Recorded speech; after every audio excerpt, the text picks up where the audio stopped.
Welcome to episode 12 of the Total Bros Sports Podcast.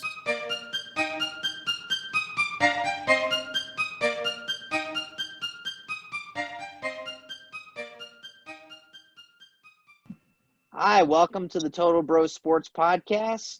I'm here with myself, Alex, Jack, Kai, Ben, and let's start with Jack with the news.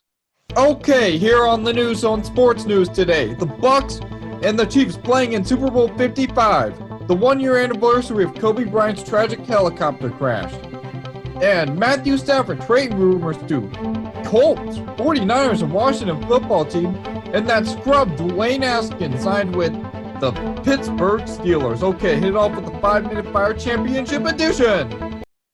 5-Minute Fire Championship Edition. Buccaneers versus Packers. Brady in the All-25s versus Aaron Rodgers, Devontae Adams, and Matt wins during the regular season LaFleur. This matchup started as most other football games start, boring in the first quarter. Scoring was kept to a minimum in the first, with the Buccaneers reaching the end zone for the lone touchdown, treating the Cheeseheads like Swiss cheese.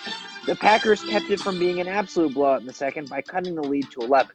With the score 21-10 at half, the Buccaneers came out pillaging, forcing an Aaron Jones fumble, which swung momentum to the All-25s. Despite Brady doing his best Jameis Winston impression, throwing 3 interceptions on consecutive possessions, the Packers could not cut the lead. In the final drive of the game, Aaron Rodgers and co. declined to go for the game-tying touchdown, instead opting for the field goal. The Packs never got it back. Bucks win 31-26, sending Brady to his 10th Super Bowl. Bills, Chiefs. The two Titans of the AFC battled it out for a ticket to face Brady in Tampa. While Buffalo took the lead in the first, Patrick Mahomes went off in the second quarter and led the Chiefs to 3 touchdowns before the half ended. In the second half, Kansas City pretty much ran away with the game, and despite an onside kick that was actually successful, no effort from Josh Allen and the Bills was good enough to pull the upset. But not before getting into an altercation in the fourth quarter that resulted in 3 penalties on their end.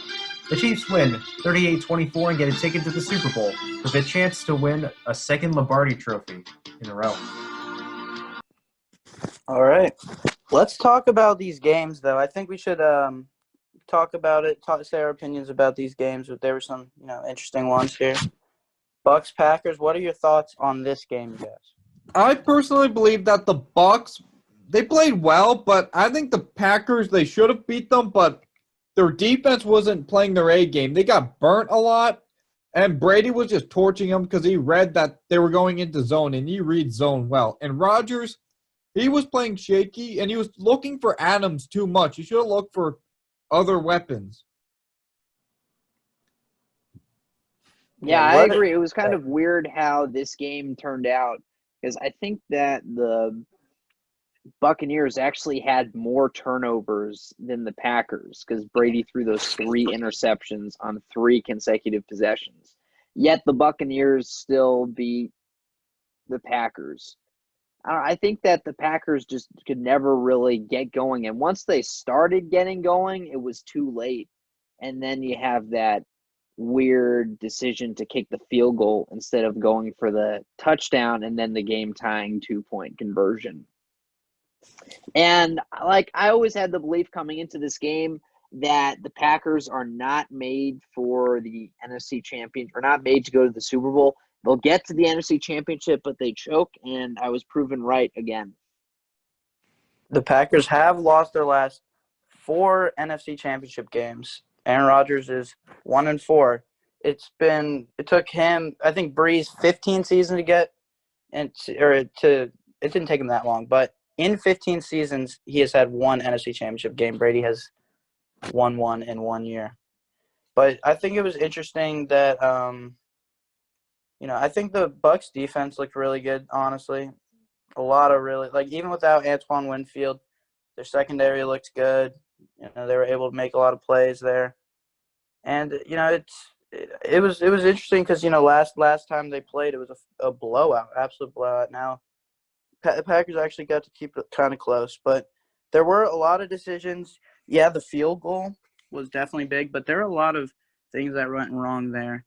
Like, if you recall the play to Lazard when he threw it, he wasn't looking. If he was paying attention, it could have been a touchdown.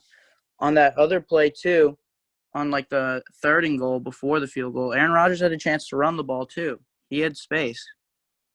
So like and then the field goal obviously. So, they've just terrible bad decisions in the last minute, and that cost them.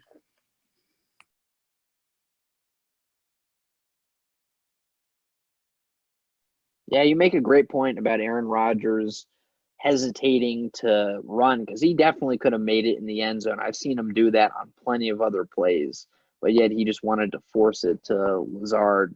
And if you hit him, it's a roughing the pat. Isn't it like an unnecessary roughness because Rodgers is a moneymaker? Yeah, that's true. Yeah, if they hit him, it would be an unnecessary roughness. Yeah, you make a good point there. But in football, it really comes down to the plays, as Ben was saying, that the plays that you don't make, and that those two were key, that the field goal and Lazard not paying attention for some reason. And especially against a team like the Bucs who've gotten hot at the right time, you just can't make those mistakes if you want to make it to the Super Bowl. They explained why he didn't miss it. They said it was an RPO play, so he thought it was going to be a run. He thought Aaron Rodgers was just going to hand it off. But you got to be ready for that. Like, that's just, I feel like that's part of the play. Like, it's an RPO. You just got to be ready for that, though. Okay, so then what are your guys' thoughts on the decision to go for 3 at the end of the game or go for the touchdown and the 2-point? I think that you got to go for the 2-pointer because the Bucs defense – no, their offense is good, but I trust Rodgers. He can pull off his magic. That was way too conservative. I think they should have gone for it. Yeah, especially because they had a lot to lose. Because this is the playoffs. Yeah, I thought that was just a stupid decision. I mean, you have Aaron Rodgers, and I would trust Aaron Rodgers out of anyone to, find someone accurately in the end zone. But also, like, just the fact that they're playing against Tom Brady, they shouldn't have done it either. Like, I understand they trusted the defense, but I didn't trust for 1 second that Brady wasn't going to pick up at least 1 first down and finish the game. Like, if they're playing against, like, a team with a bad offense, it's a low-scoring game, maybe, because they had 3 timeouts. But still, you're playing against Brady. You got to go for it. You have to be aggressive. You are exactly right. This is a guy who has been to 9 other Super Bowls. He knows 18% of the Super Bowls ever Brady's been in. Exactly. He knows what he's doing. So with a lead like that, he's going to know how to close out a game. So I don't know what Matt LaFleur was thinking.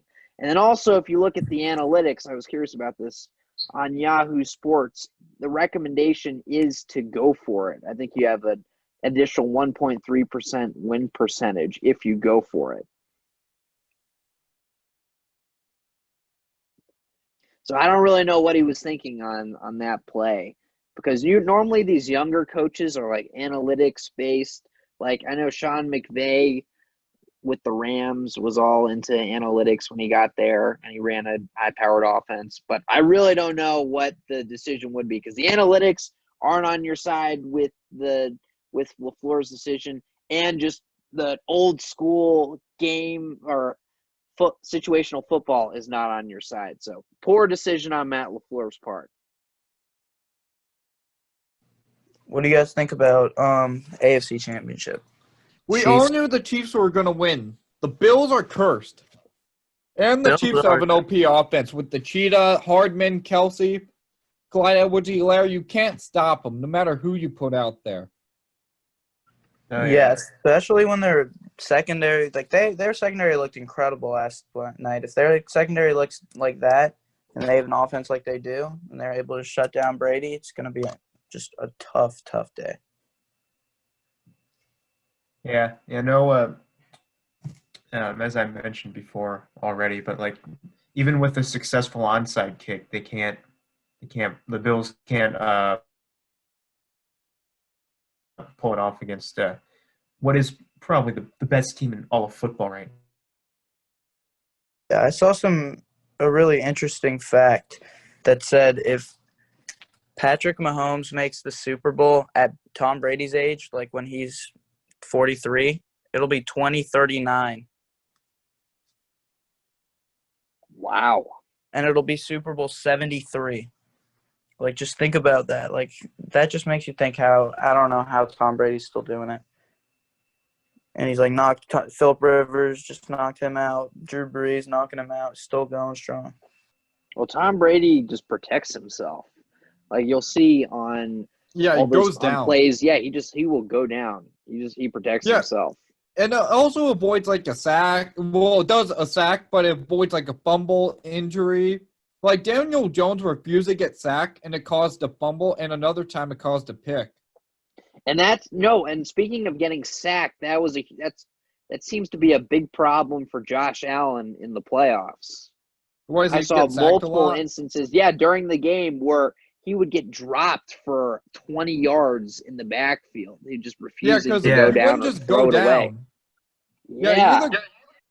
Yeah, one of those sacks resulted in the that whole 3-4 penalty thing towards the end of the game. Josh Allen was the one who provoked And that because he threw the football at that guy who sacked him.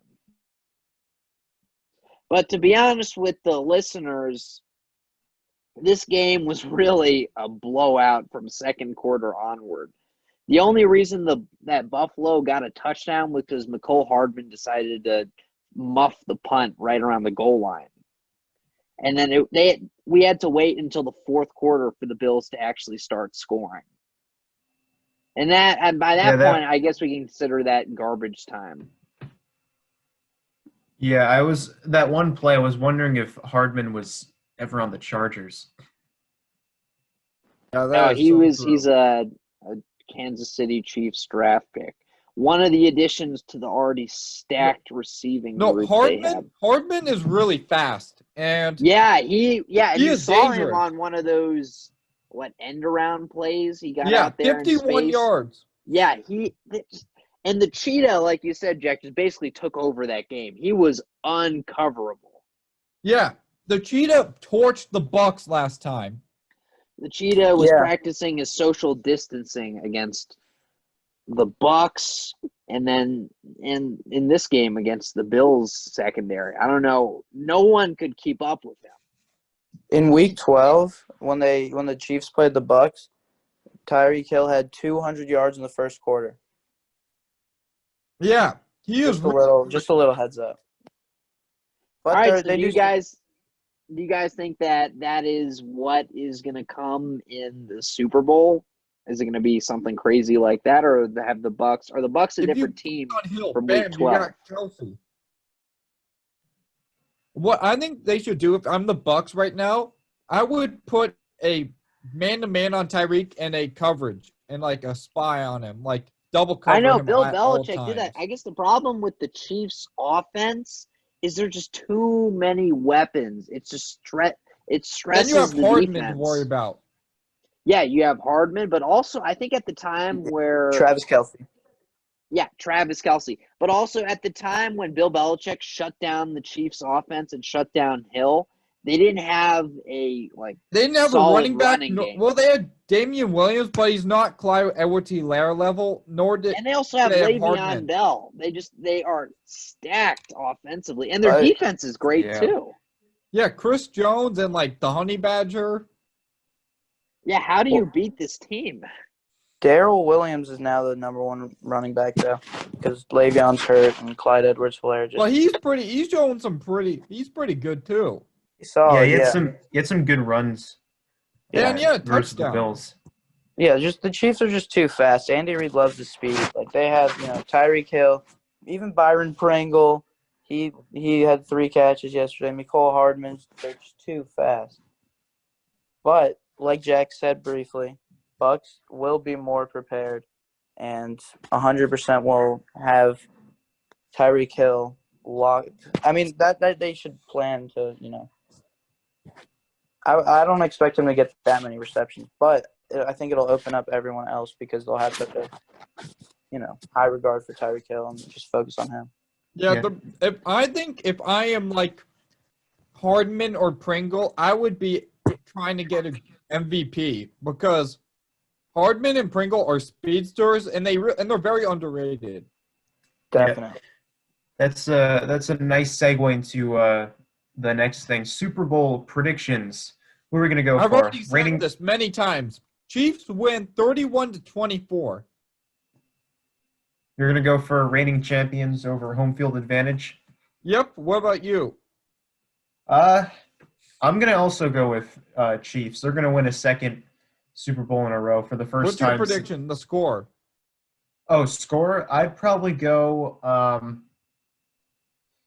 38-28.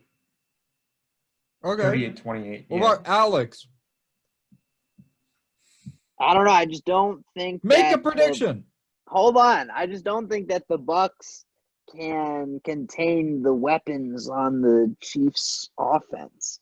So Chiefs are going to win this game 35-24. Okay. What about Ben? Yeah, I think the Chiefs. I think it'll be a battle. Tom Brady, Patrick Mahomes. I think they'll have to duel it out. I think the Chiefs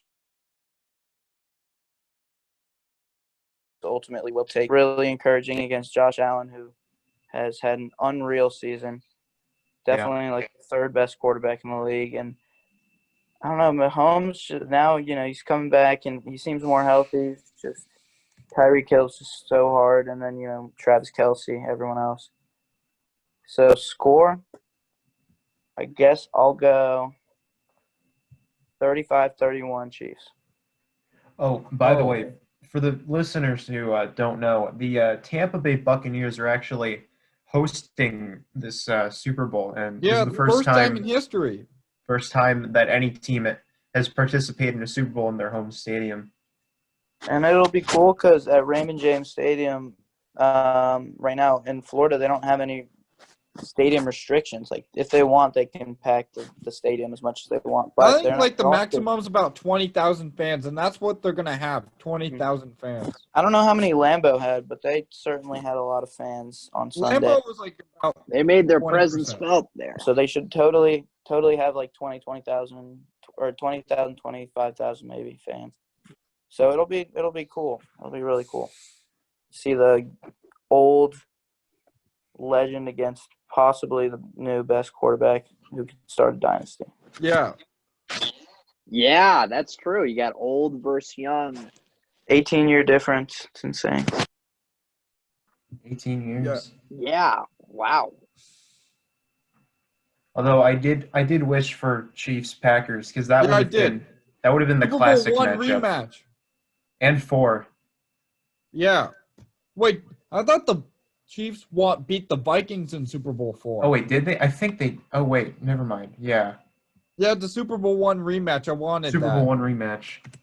I didn't want the Packers in the Super Bowl. They're not that fun to watch, in my opinion. That is fake news. Yeah, I kind of disagree. I like watching the Packers. Because, I like the way this matchup is. Run. I mean, I like watching. They had a great offense. Except for, I would have thought, with such a great offense, having won so many games off having such a great offense, they would have, tried to be more aggressive on that last play. And I think Big Ben could be on the move. I think he is for the money.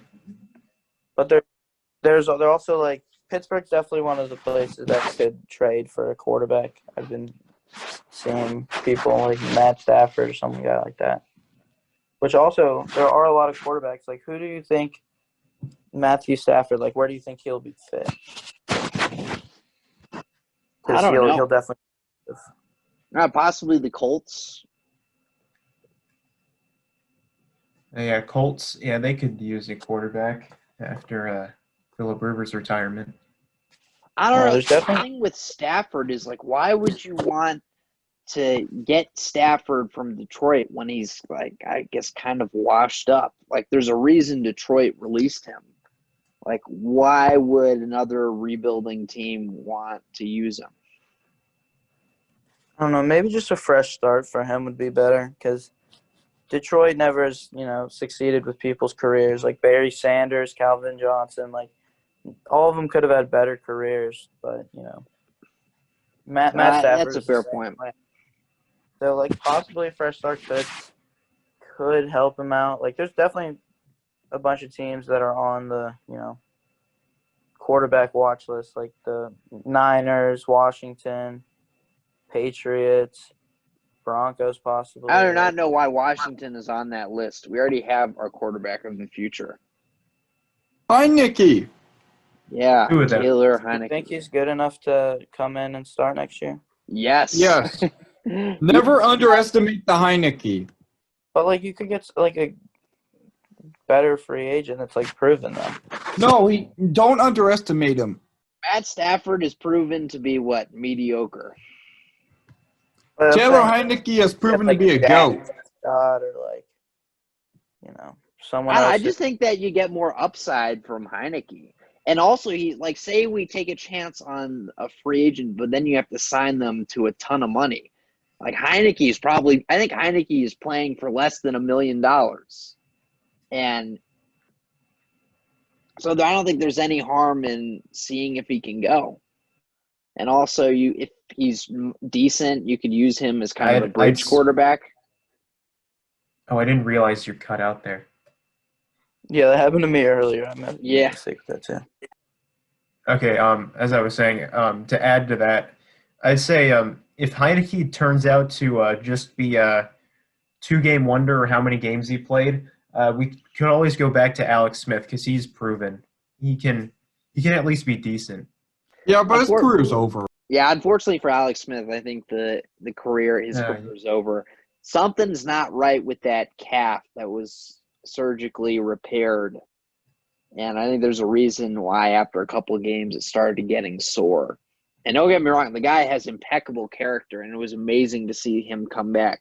But I think it might be time to move on to other things for him. And I don't know if he would be the best person for Washington to start. I think Heineke is the way to go. They might be the best option at this point. Because they don't have a good draft pick because they made the playoffs somehow. I just don't think Heineke is good in the long term. But yeah, maybe for next year. I mean, he did play really, really well against Brady. So like definitely he played, yeah. Yeah, he's a freaking goat. But like I don't know, like if you could like get a proven guy, like Heineke hasn't really proven that much. Don't underestimate him. You've seen more than I me. agree with Ben. Actually, has a good point because there are other people who have played kind of out of their talent zone, and actually the football team formerly known as the Redskins, they signed one of those guys, and you all remember was Case Keenum. He played like an MVP when he was on the Vikings for that one season. And then he the goes Broncos, to Denver. he was bad. Yeah, he goes to Denver, flops there, and then he gets traded to Washington where he played so poorly that he got benched for a rookie. And that's Dwayne Haskins. So Ben also has a point. Like, was Heineke's performance there just a one and a half game wonder? I'm not sure, but I know the going QB into Mirage? Season, yeah, I know going into the season he deserves or he has a right to compete for the starting job. I don't know that signing a free agent from Detroit or some other high-profile guy is necessarily the best move for Washington. That's fair. You think you could reunite with like Teddy Bridgewater or something like that? No, he already has a contract. Does he? I think the Panthers will keep him around for. Oh, okay. Wait, what are you saying, Ben? Who could reunite with Teddy Bridgewater? Rivera. No, wait, not Rivera. No, wait, but Rivera wasn't on the. He wasn't on the. No, Rivera was on the Panthers. Are you talking about Cam Newton maybe going to Washington? I actually like Cam. I don't know. Like, I feel like Cam Newton. I wouldn't want him if I'm like a team. I just really wouldn't want. Like, I feel like he hasn't shown much upside. Like, I mean, he made Belichick change like his entire offense to play with him. Like, you have to make him run and shit, and like, I don't know. Yeah, that's true. With Cam Newton, you have to do the quarterback draw like every time on like 31. No, but at times during this past season, Cam Newton looked like he forgot the laws of how to throw a football. Yeah, like, I would see him throw, and it would just go into the dirt like a couple of yards before it hits the receiver. Yeah, I agree with Ben. I wouldn't I'm not so hot on Cam Newton. Maybe it's just a year he's rusty. I don't know. Or maybe it had something to do with him getting COVID. But Possibly. Who knows? Who cares? But I'm one sure guy that someone is going to take a chance on him, though. someone yeah. will. I agree with Kai. Someone is going to take a chance on Cam Newton. Yeah, that's so true. someone's coming. Would you guys be more comfortable taking a chance on Cam Newton or It's drafting Jordan right some now. rookie quarterback? Yeah. But someone who Is interestingly enough, as a Jets fan, is considering going to the Jets. Deshaun Watson. What do you guys think is the best move for him? Because he I said he think would you want should go to like go the to Colts, Miami. like a real team, not the Jets. They're What terrible. about Miami? Miami, no, they got Tua. Oh, come on. Why He would wants, he go to he Miami? wants to go to They got Miami. Tua. Or they could trade, but that's the thing. Then they trade him to the Texans. Yeah, don't the Miami Dolphins players not believe in Tua? Is what? Where did you A hear few that? a few of them said they're not like set on him yet. But like I don't know. I don't think it. I don't know. Has he earned the respect? Fitzpatrick played really well, and then Tua late in the season had to get replaced.